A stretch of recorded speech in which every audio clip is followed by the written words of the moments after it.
여러분 첫사랑의 경험이 있으십니까? 아마 우리 남녀간에 또 첫사랑의 그런 경험들이 다 있으실 테고 또 그러니까 우리 결혼하셨겠죠. 예, 그뿐 아니라 여러분 신앙생활에 있어서 하나님과의 그러한 첫사랑의 경험이 있으십니까? 어떻습니까?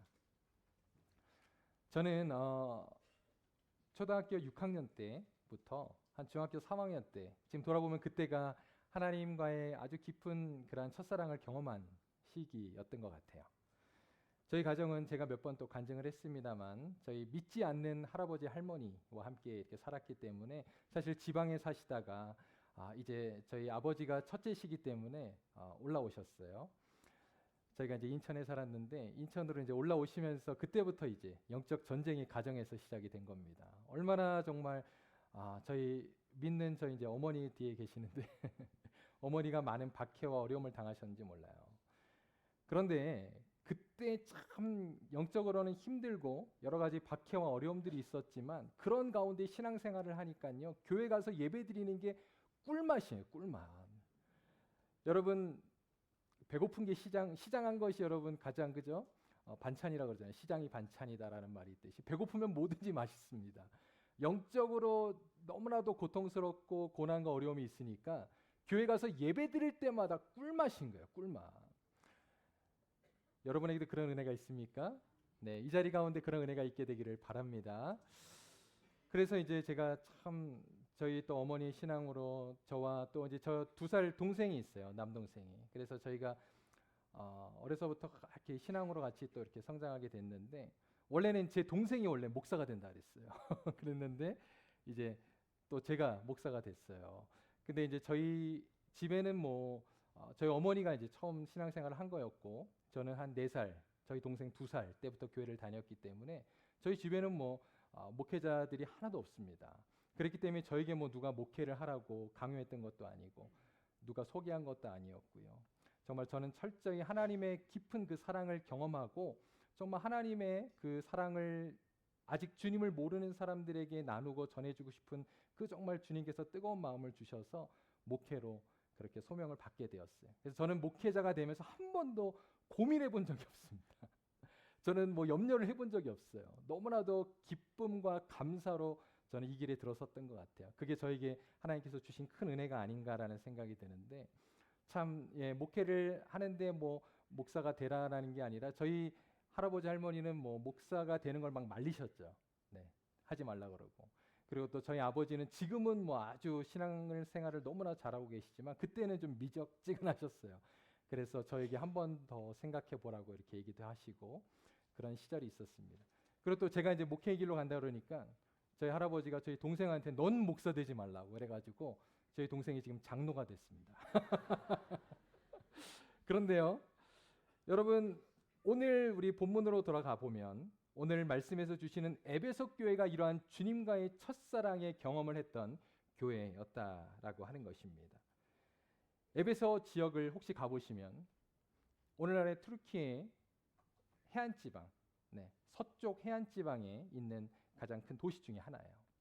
그런데 그 지역에 가보면 오늘날에도 많은 유적들이 이미 또 이렇게 발굴이 되어서 거기에 가보면은 여러 신전들의 그러한 터라든가 또 많은 그런 도시들이 지금도 복원되어 있는 것을 보게 됩니다. 그런데요, 거기는 바로 그러한 신전들, 이방 신을 섬기는 신전들의 도시였다라고 하는 것이죠. 이곳에요, 풍요와 그리고 다산의 여신인 아데미 신전이 있었어요. 이거는 이제 세계 7대 불가사의 중에 하나로 여겨지는 그러한 건축물입니다. 여러분 그 아테네 파르테논 신전 아시죠? 그 신전보다 4배가 컸대요. 지금은 이제 다 무너져서 기둥만 남아 있는데 그 기둥도 어마어마합니다. 바로 그곳에서 당시에 여사제와 그리고 그 이방 신을 섬기는 많은 이방인들이 여러분 성적인 그러한 음란함으로 그 안에서 제사를 드리고 그렇게 타락한 지역이었다는 것입니다. 여러분 이곳에 영적으로 어떻겠어요? 한번 생각해 보세요. 영적으로 얼마나 믿는 사람들이 박해를 당하고 어려움 가운데 신앙생활을 할 수밖에 없지 않았겠습니까? 바로 그러나 이 교회가 하나님의 큰 첫사랑을 경험한 교회였다라고 하는 것이죠. 자, 오늘 본문 1절로 한번 돌아가 보겠습니다. 1절에 보시면요. 예수님께서 자신을 이렇게 소개하십니다. 우리 한번 다 같이 한번 읽겠습니다. 시작. 에베소 교회 사자에게 편지하라. 오른손에 있는 7뼈를 붙잡고 7 금촛대 사이를 거니시는 이가 이르시되. 자, 여러분 이 말씀 1절은 지금 누가 누구에게 보내는 겁니까? 예수님께서 에베소 교회에게 보내시는 편지라고 하는 것입니다. 예수님은요 자신을 이렇게 소개하세요.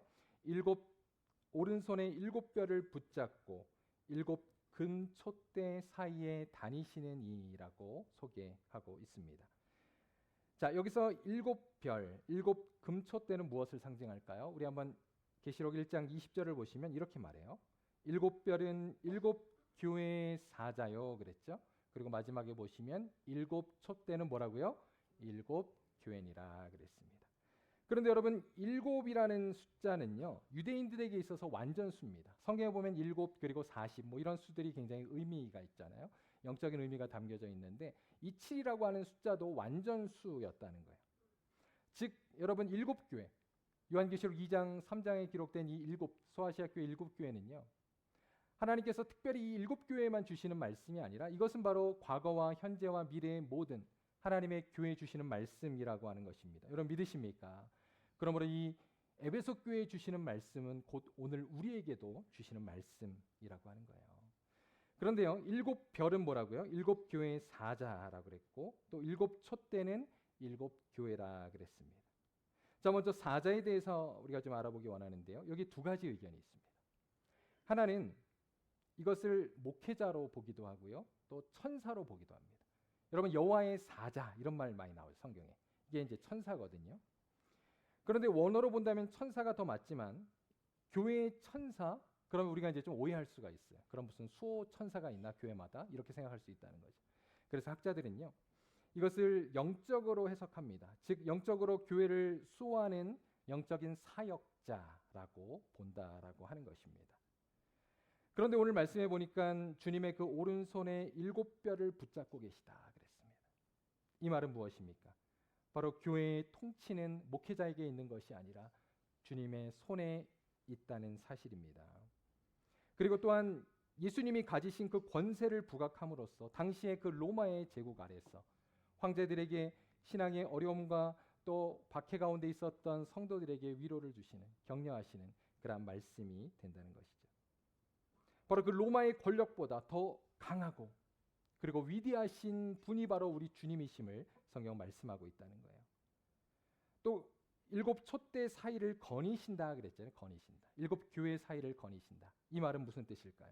이것은 바로 하나님의 교회를 주님께서 돌보시고 또 구석구석 살피신다라고 하는 뜻입니다. 여러분 믿으십니까? 그러므로 사랑하는 성도 여러분, 하나님께서 우리 교회를 사랑하십니다. 또 우리 교회를 통치하십니다. 또 우리 교회를 인도하시는 분이심을 여러분 믿으시기를 바랍니다. 에베소 교회 성도들에게 있어서 이러한 사실은요. 당시의 두려움과 박해와 어려움 가운데 있는 상황 속에서 얼마나 여러분 큰 위로가 되었겠습니까? 그죠? 바로 이러한 가운데 오늘 성경은 에베소 교회의 칭찬과 책망의 말씀을 하고 있다라고 하는 거예요. 자, 그렇다면 이 교회에 주신 먼저 칭찬의 내용을 한번 살펴보도록 하겠습니다. 자, 2절에서 3절인데요. 우리 한번 다 같이 한번 읽겠습니다. 시작.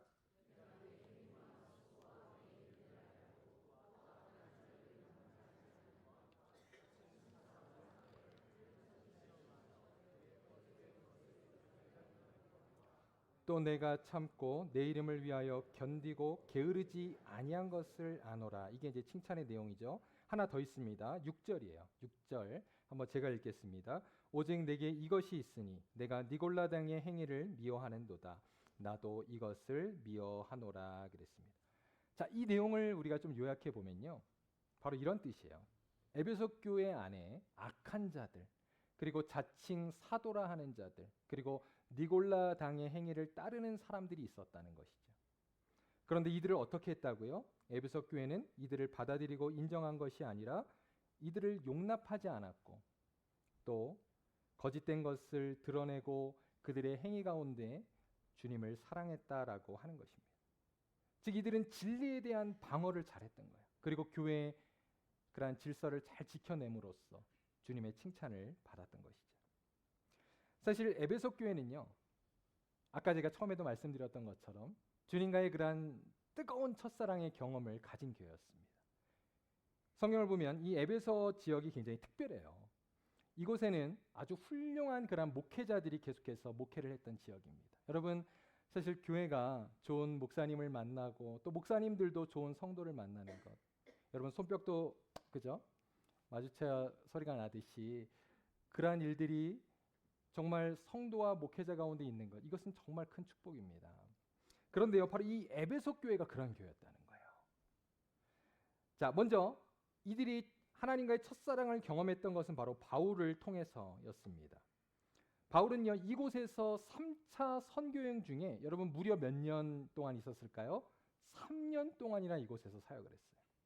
우리가 아는 것처럼 사도행전을 보면 바울은 1차, 2차, 3차 선교여행을 가잖아요. 그런데 대부분 예를 들어서 데살로니가 지역 같은 경우는 2주만 있었다고요. 그런데 이 에베소 지역에서 몇 년이요? 3년. 가장 오랜 시간을 이곳에서 머물면서 하나님의 복음을 전하고 사역을 했던 것입니다. 그래서 처음에 바울이 이곳에 들어가서는요, 회당에 들어가서 막 유대인들에게 복음을 전합니다. 그리고 나서 이제 2년 동안은 두란노 서원이라고 하는 곳에 가서 그곳에서 열심히 복음을 전하고 말씀을 가르치게 돼요. 자, 이러한 내용들을요, 한번 우리가 성경을 통해서 한번 확인해 보도록 하겠습니다. 자, 사도행전 19장 10절 한번 먼저 볼까요? 한번 우리 다 같이 한번 읽어보겠습니다. 시작. 두 해 동안 이같이 하니 아시아에 사는 자는 유대인이나 헬라인이나 다 주의 말씀을 듣더라. 바로 두란노 서원에서 2해 동안 이렇게 하나님의 말씀을 가르치고 전했을 때 당시의 유대인과 헬라인들 모두가 복음을 듣게 되었다라고 성경은 말씀하고 있습니다. 그뿐이 아니에요. 이 가운데 정말 성령의 놀라운 그런 기적도 일어납니다. 우리 한번 11절, 12절 한번 보겠습니다. 다 같이 한번 읽을게요. 시작. 하나님이 바울의 손으로 놀라운 능력을 행하게 하시니 심지어 사람들이 바울의 몸에서 손수건이나 앞치마를 가져다가 병든 사람에게 얹으면 그 병이 떠나고 악기도 나가더라. 자, 이러한 놀라운 기적이 일어났던 거예요. 그 다음 또 19절에서 20절 하나만 더 볼게요. 같이 읽겠습니다. 시작. 또 마술을 행하던 많은 사람들이 그 책을 모아가지고 와서 모든 사람 앞에서 불사르니 그 책값을 계산한 즉 은 5만이나 되더라. 이와 같이 주의 말씀이 힘이 있어 흥황하여 세력을 얻으니라. 여러분, 당시의 에베소 지역은요, 아까 제가 처음에 서론에서 말씀드렸던 것처럼 아데미 여신이 있었기 때문에 그 신전 앞에서 많은 사람들이 장사를 하고 그 신전 때문에 먹고 살았어요. 그런데 이들이 이제 복음을 듣고 예수님을 믿었을 뿐만 아니라 자신들이 믿는 그 신을 버리고 자신들의 생계를 버리고 바로 예수님을 따르게 되었다라고 하는 것입니다. 그래서 사도행전 내용을 계속 보시면 당시에 아데미 여신을 섬기는 은장색 더메드리오라고 하는 사람이 막 반란을 일으키기도 해요. 그러한 소요가 생기기도 합니다. 그러나 하나님은 이 땅 가운데 놀라운 하나님의 첫사랑의 은혜를 허락해 주셨다라고 하는 거예요. 그런데 여기서 끝나지 않습니다. 바울이 이제 3년을 사역을 마치고 돌아가잖아요. 그리고 이곳에 누구를 보냈을까요? 자기의 가장 사랑하는 영적인 아들, 바로 디모데를 이곳에 보냈던 거예요. 그래서 당시에 바울은 로마 감옥 이제 1차 투옥이 되고 그 2차 투옥되기 전에 잠깐 풀려나거든요. 그때 사실은 이곳에 다시 방문을 합니다. 그런데 여러분, 사랑하는 에베소 지역에 왔는데 어떻게 되었을까요? 에베소 지역에 글쎄 막 이단과 잘못된 사상들이 들어와서 교회를 어지럽히고 있는 거예요. 그러니까 여러분, 바울이 얼마나 마음이 아팠겠습니까?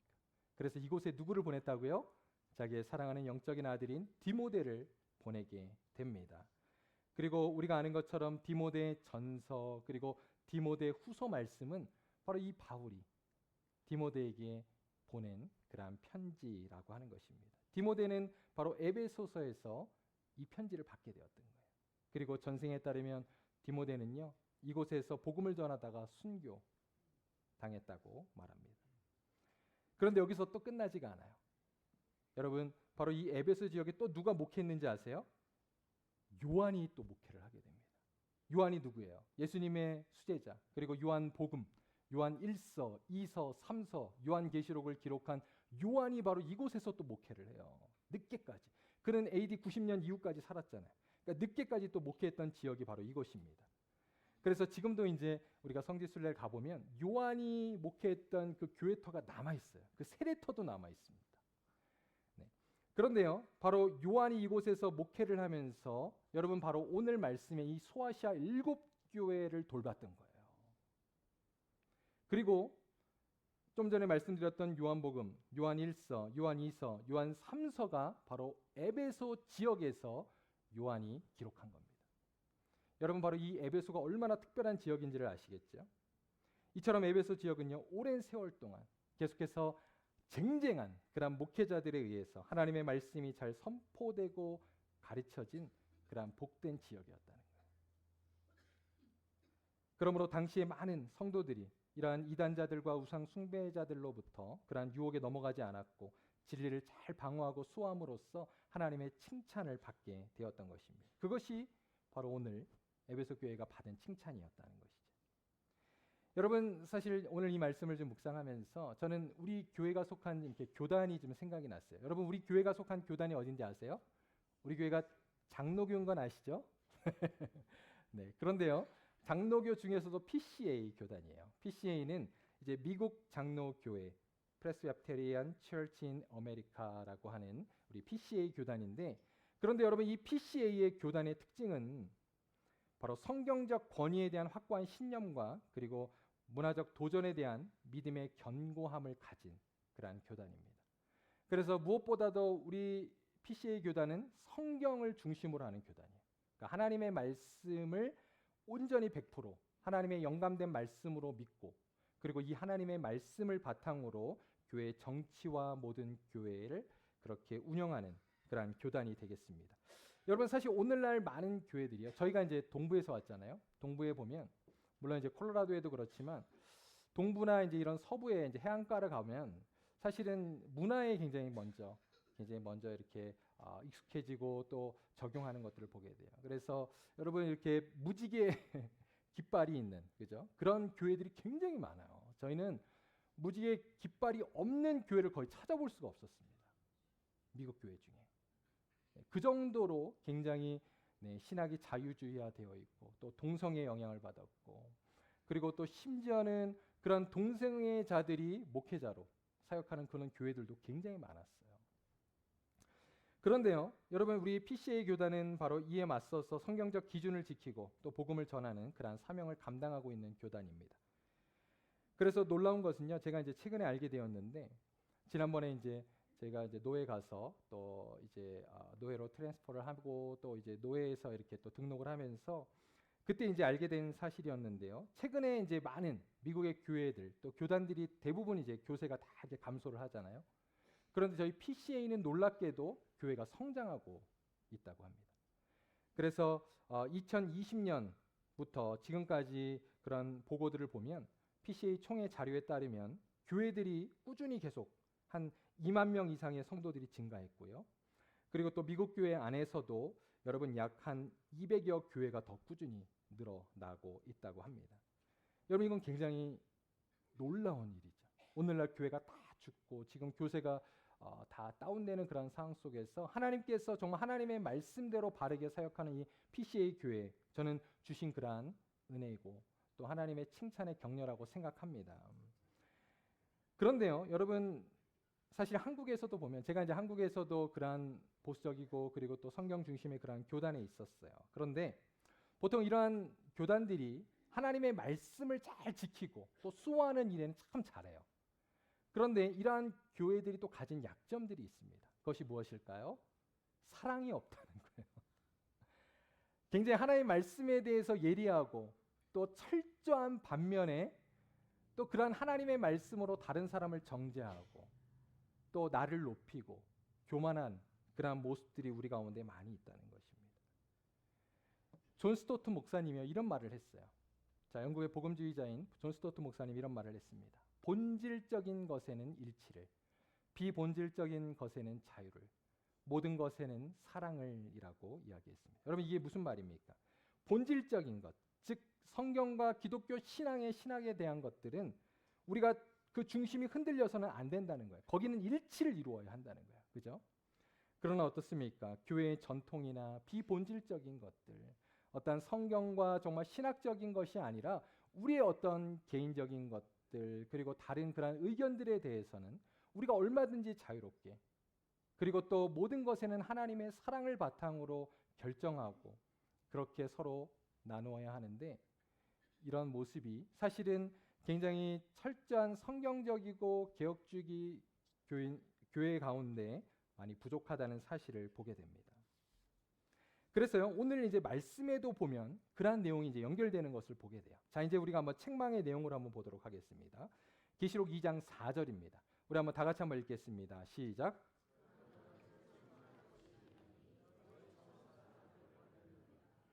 그렇죠. 진리에 대해서는 잘 지켰어요. 잘 수호했다고요. 그런데 여기 뭐라고요? 너희가 처음 사랑은 버렸느니라. 사랑은 부족하다는 사실을 성경 말씀하고 있는 것입니다. 에베소 교회는 말씀에 대한 바른 진리와 가르침을 잘 수호했습니다.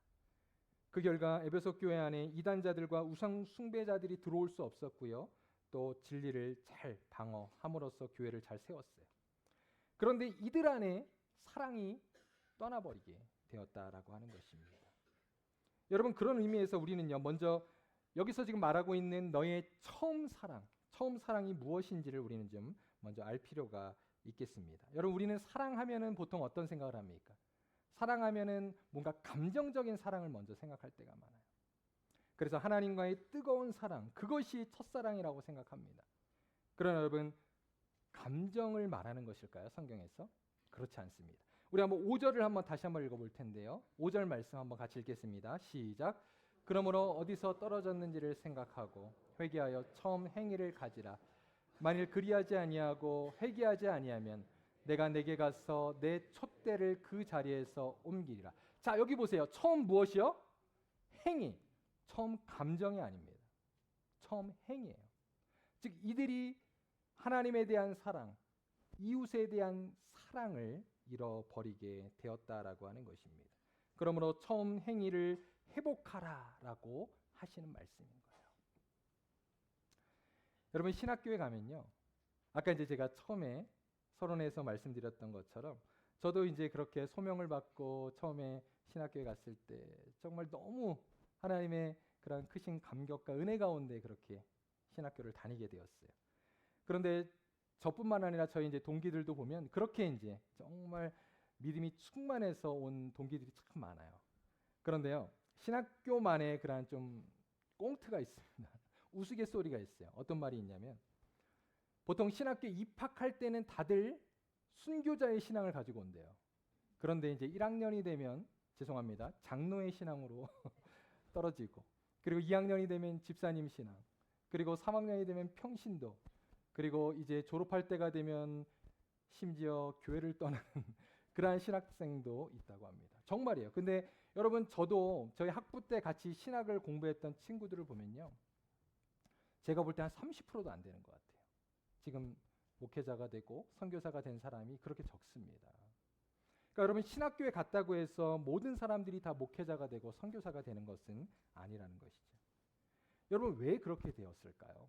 그들이 처음에는 정말 주님에 대한 그런 소명과 대부분 그죠? 감격을 가지고 신학교에 왔는데 왜 이들에게 이러한 일들이 발생하게 되었을까요?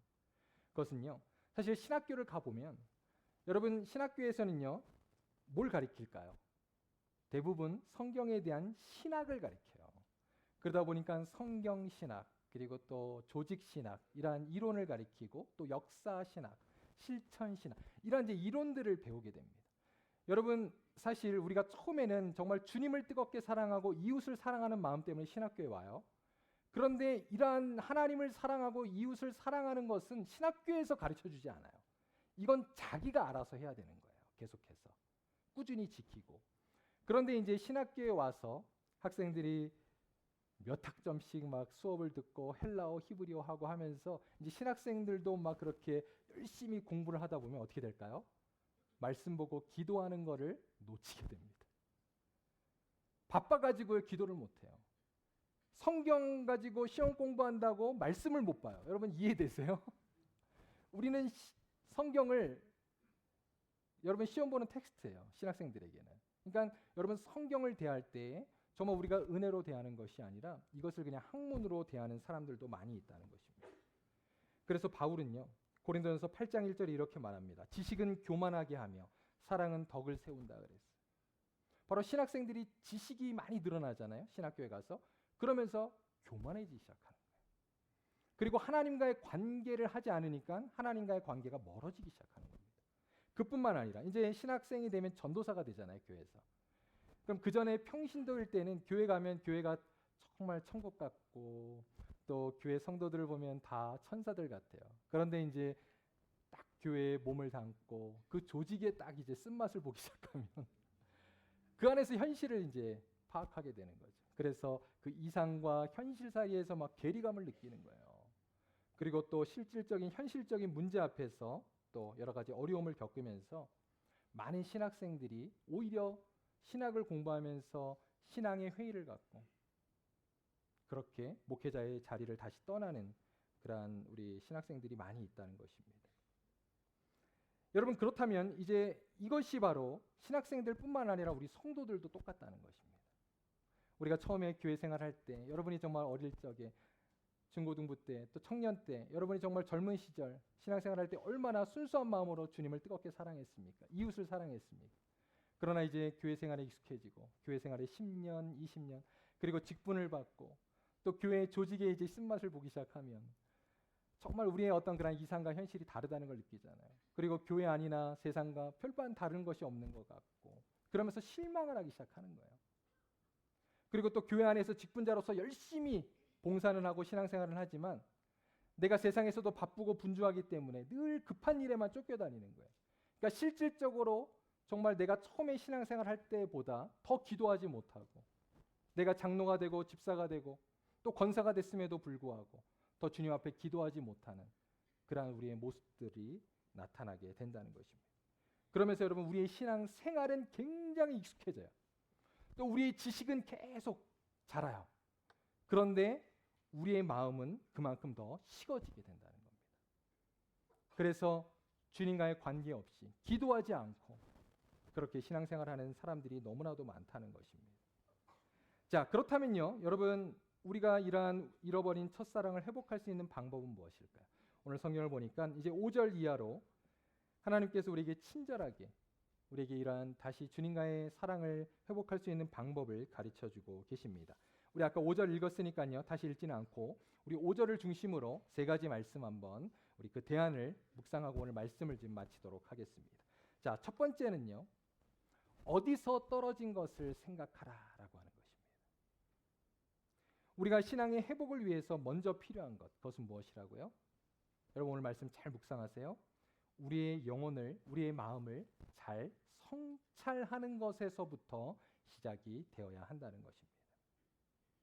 우리는요 너무나도 분주하고 바쁜 나머지 우리의 영혼의 상태가 어떤지도 모르고 그냥 형식적으로 의무적으로 그렇게 신앙생활할 때가 너무나도 많습니다. 그러나 내면 세계의 질서와 영적 성장이라고 하는 책의 저자인 고든 맥도날드는요 이렇게 우리에게 경고해요. 분주함은 곧 죄다라고 이야기를 하고 있습니다.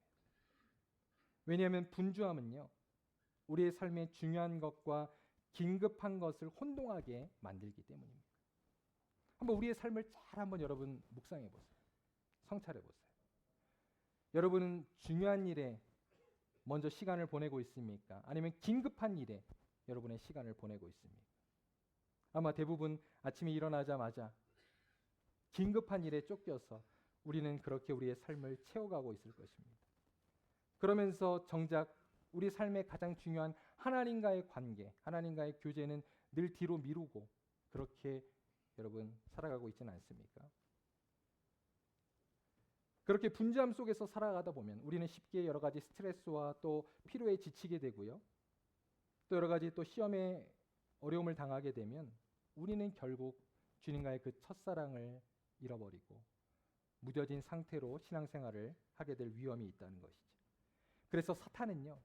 우리로 하여금 가능하면 분주하게 만드는 거예요.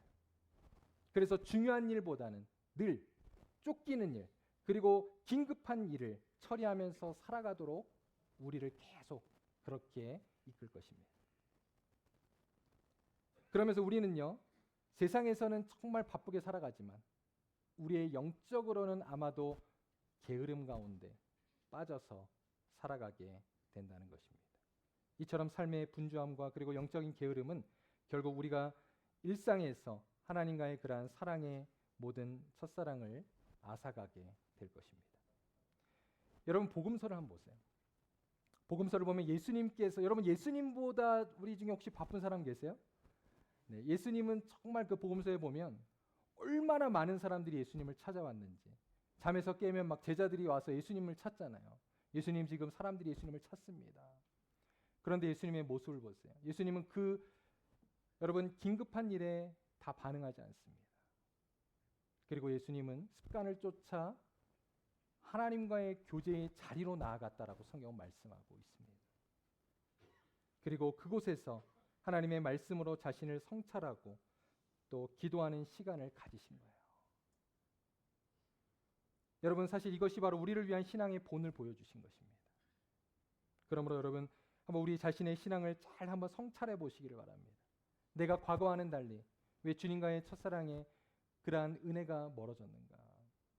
여러분 과연 어디서부터 시작되었는지, 어디서부터 떨어졌는지 오늘 이 말씀을 통해서 다시 한번 우리 자신을 성찰해 보시기를 바랍니다. 다른 사람들은 몰라도 아마 나는 알 거예요. 한번 오늘 말씀을 통해서 우리 자신을 곰곰이 성찰해 보시기를 바랍니다. 그 다음 두 번째입니다. 자, 우리가 다시 한번 영적인 회복을 위해서 필요한 것은 회개가 필요하다는 거예요. 회개하라. 여러분 우리가 주님께 다시 돌아갈 수 있는 길은요, 단 하나, 바로 철저한 회개가 있어야 한다는 것이. 왜냐하면 바로 우리와 주님과의 관계를 멀어지게 하는 것은 죄이기 때문입니다.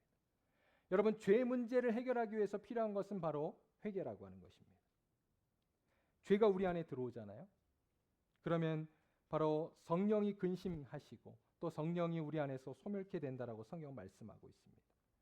물론 소멸한다라고 하는 것이 완전히 불이 꺼지거나 우리의 마음속에서 성령이 떠나신다는 건 아니에요. 그러나 여러분 이 말의 원어적인 의미를 보면 불을 끄다라고 하는 뜻이에요. 불을 끄다. 즉 여러분 죄는 바로 우리 안에 있는 성령님의 사역을 가로막기 때문에 우리 안에 열정이 꺼지고 또 우리 안에 그러한 사랑이 꺼지게 된다는 사실입니다. 그러므로 여러분 이 죄의 문제를 어떻게 해결하시겠습니까? 바로 회개로 해결할 수 있다라고 하는 것입니다. 사도행전 3장 19절 한번 볼까요? 우리 사도행전 19절 다 같이 한번 읽겠습니다. 시작.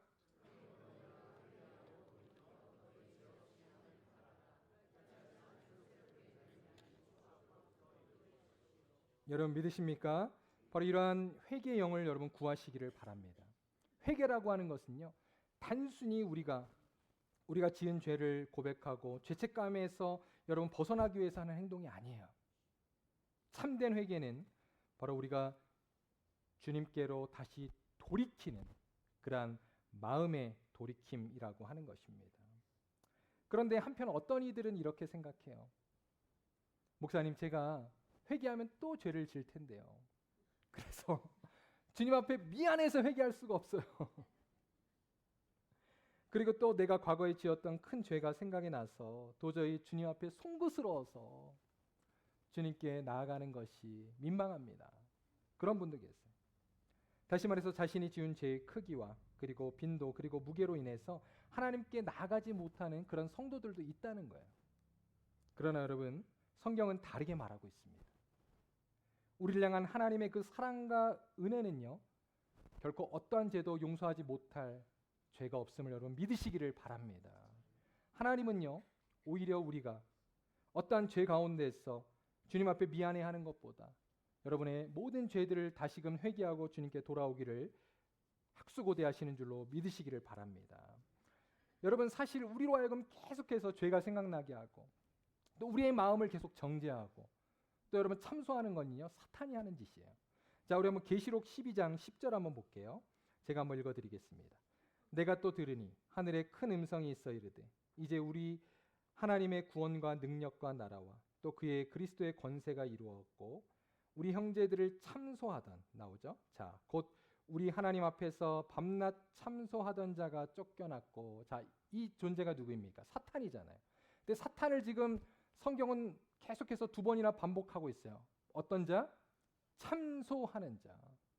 바로 우리의 죄로 인하여 우리를 정죄하고 또 우리에게 거짓말하는 자, 그가 바로 사탄이라고 하는 것입니다. 여러분의 마음 가운데 죄로 인하여서 계속해서 정죄감이 여러분을 괴롭힙니까? 여러분 가운데 계속해서 죄로 인한 눌림이 있습니까? 여러분 그 사탄의 참소에서 일어서기를 바랍니다. 자, 주님은 어떻게 우리 가운데 기다리시는지 보세요. 계시록 우리 3장 20절입니다. 우리 한번 다 같이 읽겠습니다. 시작.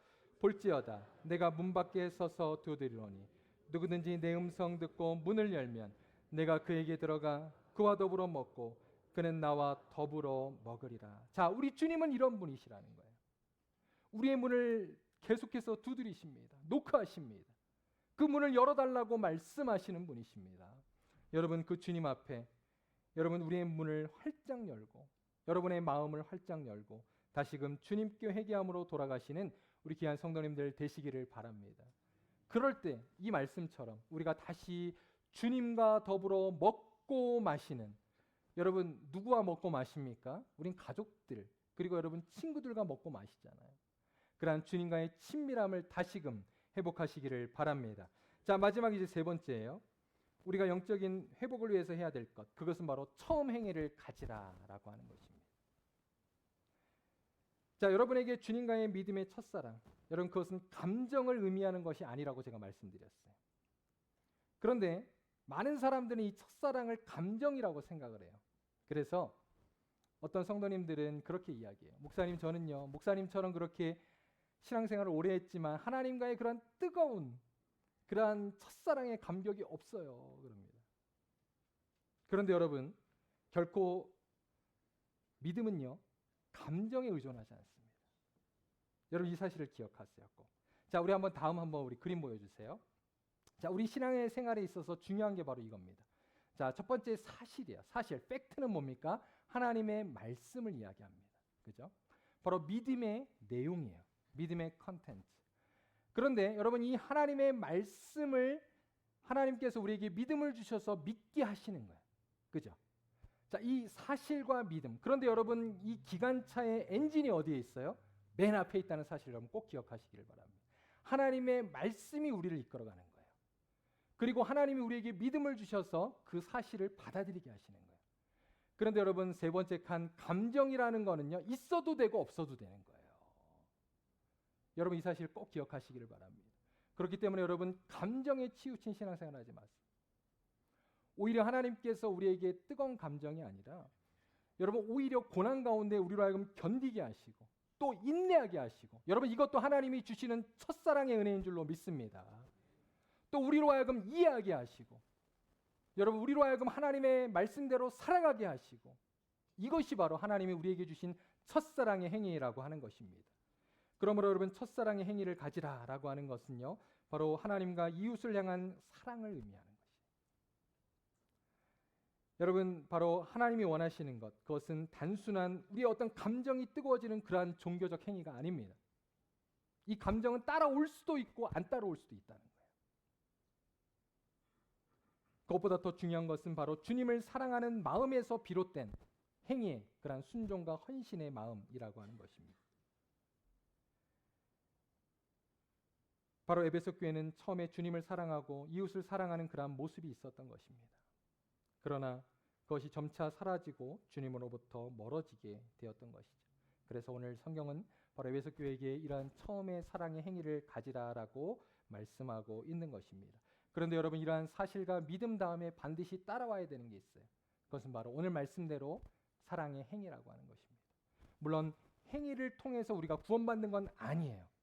그러나 구원받은 자들에게 반드시 나타나야 되는 것은 하나님에 대한 사랑, 그리고 이웃에 대한 사랑의 행위인 줄로 믿습니다.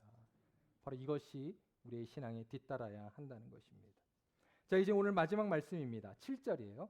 자, 7절 말씀 마지막 읽고 마치겠습니다. 시작. 귀 있는 자는 성령이 교회들에게 하시는 말씀을 들을지어다. 이기는 그에게는 내가 하나님의 낙원에 있는 생명나무의 열매를 주어 먹게 하리라. 아멘. 이것은 바로 하나님께서 주시는 확실한 구원에 대한 보장의 약속입니다. 그리고 여러분 여기에 나오는 낙원의 생명나무, 한번 여러분 상상해 보세요. 낙원의 그 생명나무는 어떠한 상태일까? 여러분 그 시냇가에 물을 먹고 여러분 사계절 풍성한 그러한 열매와 잎사귀와 꽃이 피는 그러한 나무가 아니겠습니까?